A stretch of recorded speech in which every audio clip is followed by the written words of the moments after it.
నీ ఊహలలో కొంటెతనం పలకరిస్తోంది నన్ను.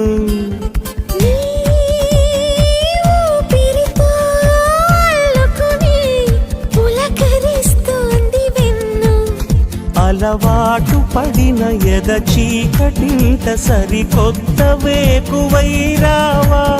కిరణాలు పడని తెరచాటులోని ఏకాంతమే వదులుకోవా.